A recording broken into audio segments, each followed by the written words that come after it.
What's going on, everyone? Welcome back to my channel where we look to cash in on some NFL underdog bets each week of the NFL season. I'm coming off another 500 weekend where I went 4-4 last Sunday. I'm looking to keep it going this weekend, trying to get over that 500 hump. And I gotta say, with the teams that I'm betting this weekend, it's gonna be boom or bust. I have so many big hitter underdog bets this Sunday. I can't wait to get into it. This week, I'm going to be riding with the Steelers again. I'm going to be looking towards the Giants, putting money down on the Cardinals and the Commanders. Two risky picks. The Bears, the Dolphins, and then two of my bigger bets this weekend.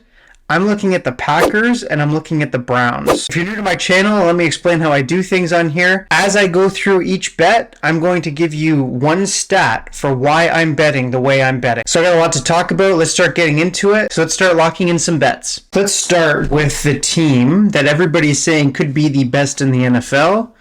I'm one of those people. Against the Steelers team that looks kind of lost. Some injuries.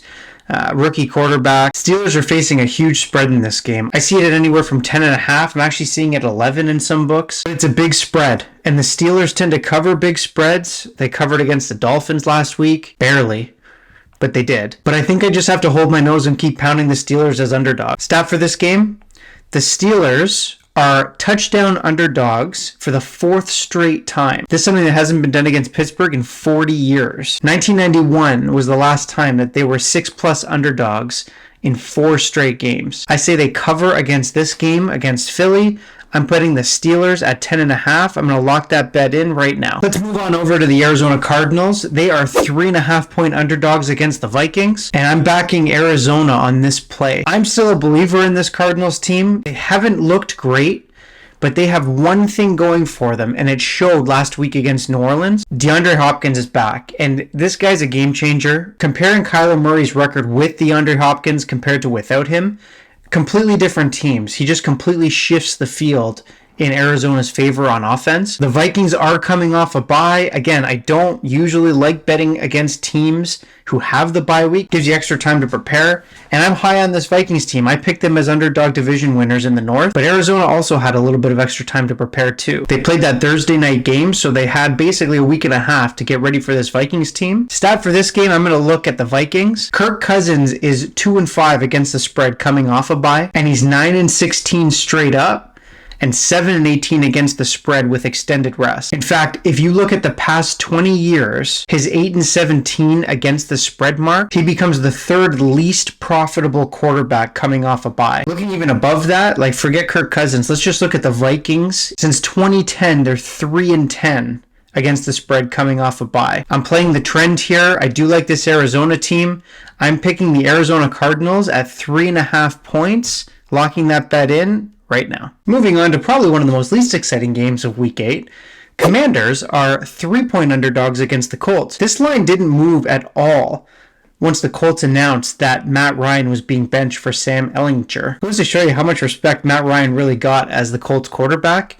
Not that he really deserved any respect. I mean, most interceptions, most sacks, he just wasn't good. This was supposed to be the Carson Wentz revenge game. In fact, I had it circled as being not only the Carson Wentz revenge game, but Carson Wentz versus Nick Foles possible revenge game. That would have made this storyline so much more interesting than what this game is going to be. Washington coming off the big win against the Packers. The Colts looking terrible against the Titans. Thus, the benching of Matt Ryan. Stat of the game. Washington backup quarterbacks are 8-2-1 against the spread in their last 11 games since 2019. I'm backing the Commanders as +3 underdogs against the Colts, blocking that bet in right now. Bears, 9.5-point underdogs against the Cowboys. I am a little surprised, given how well the Bears played against the Patriots. Nobody gave them a shot against the Patriots. Everybody disrespected them in that primetime slot this past Monday. But I am surprised the disrespect they're getting against the Cowboys team. 9.5 is a lot of points. Cowboys coming off that win against Detroit, but I wouldn't say the Cowboys won that game. I would say that Detroit lost that game. The Cowboys were begging Detroit to take that game from them. Turnovers, big plays. Detroit just was Detroit and couldn't capitalize. Stat of the game for this one, the Bears have only lost by more than one score once this season, and they were close to making even that a one-score game. 9.5 points is way too high for this game. I'm going to lock the 9.5 points in right now. Let's get this game over with. Detroit, 3.5 point underdogs at home against the Dolphins. Now, mark my words. This will be the last time I bet Detroit if they lose. If they don't cover the 3.5 points, I'm done with this team. I have been a huge proponent of Detroit. I think I got sucked in with this team with that Hard Knocks show. The Lions haven't scored a touchdown in I don't even know how long, but they're finally back home. We all know that they can't win on the road. They're playing a Dolphins team that has an offense that looks a little lost. I think that this is the Lions' shot. Home 3.5 point underdogs. It's pretty much an auto play for me. I have a few weak stats just pointing out some trends as to why I'm betting this game. Detroit's managed to cover the spread twice at home so far, and in games where they've played as 3.5 point underdogs or more, they have an against the spread record of 2-1. Again, it's weak. This is more gut feeling, auto play, home underdogs, 3.5 points. I'm getting the hook. I am going to lock those Lions in, possibly for the last time this season. Mark my words.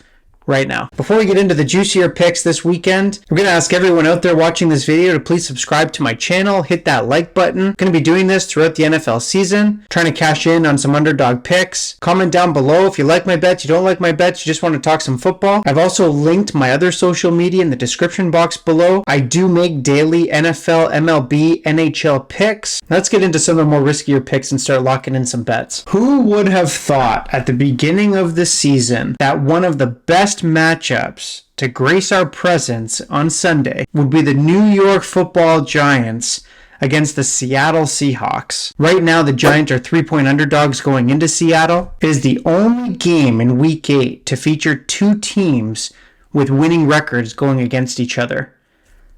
That stat alone blows my mind. You think about Tampa Bay, Green Bay, the Rams, the 49ers. There's so many good teams out there that have a 500 record or losing record. It comes down to the Giants and Seattle to give us our two teams with winning records going against each other in Week 8. Mind-blowing. I think the Giants, who are being given the 3 points, are the better team. They're a very lucky team, it seems, but I mean, you are what your record is. Brian Daboll, anybody want some future bets? Go bet this guy for Coach of the Year. There's no way he's not taking home that award by season's end. So, stat of the game, we're going to give this one to Brian Daboll. First head coach to start his Giants career 6-1 or better since 1929. He's just off to a historic start as the Giants head coach. I think he gets all the credit for what he's done with what I still think is an average quarterback, not very good receiving core. 5-1, half a game back from the Eagles, which I can't wait till those two teams play. The Giants +3, locking that bet in right now. Two more picks to go. Easily two of my most controversial picks. Start off, Packers. I think that this is the ultimate buy low spot for the Packers against the Bills. With how the Packers have been playing, in what world are they going to hang around against a Bills team? Josh Allen is a double-digit favorite at home, destroys teams. Look what he did to Pittsburgh a couple weeks back. And I bought into that game and I ate it. Packers are being given 11.5 points. They've just got their asses kicked by the Giants, the Jets, and the Commanders. The Packers don't lose to those three teams. Aaron Rodgers is calling out teammates. It's too high of a point spread on a primetime game. This is one of those games I'm just going to hold my nose. I'm betting the number more than anything. Instead of this game, we're going to Green Bay. Aaron Rodgers, 234 consecutive starts without being a double-digit underdog. Over. 11.5. Too high. I'm betting the Packers. I'm going to lock that bet in right now. A lot of people are going to have opinions on this next bet. And I got to tell you, I circled it as soon as I saw it on Sunday night.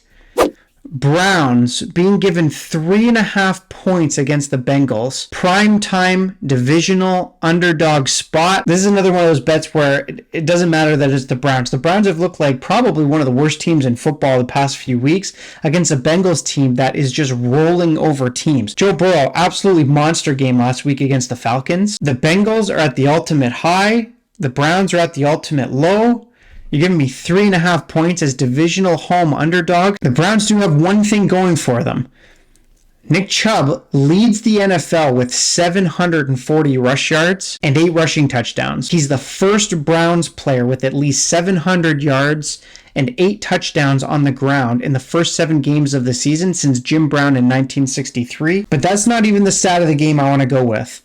Stat of the game for this one, Cleveland has beat Cincinnati the last 4 times they've played. We've had blowouts and we've had close wins, but they've beat them 4 straight times. Again, I know a lot of people are going to have opinions on this, but I absolutely love this bet. Browns, 3.5 point underdogs. I'm going to lock that bet in right now. Week 8. Those are my bets. Monster picks. Again, I think I'm going to look like a genius or I'm going to look like a chump by the time that Monday night game is over. Again, follow me on my other social media, link in the description down below. I usually have a couple other underdog picks that I like. Just to quickly recap, we're backing the Steelers as 10.5 point underdogs. We're backing the Cards. We got the Commanders. We're backing the Bears as 9.5 point underdogs. We're looking towards the Giants as 3 point underdogs against the Seahawks. And 2 of my riskier bets, probably all season, I'm backing the Packers as 11.5 point underdogs against the Bills. And one of my most favorite picks of the weekend, Browns, 3.5 point underdogs against the Bengals. Again, I can't stress how much I love that pick. And that's it. If you like this video, again, give it a thumbs up, subscribe to my channel, comment down below. You like my bets, you don't like my bets, you just want to talk some football. Thanks for watching this video. Everybody go lock in your bets. Let's see how we do. Enjoy week 8 of football. I'll see you next time.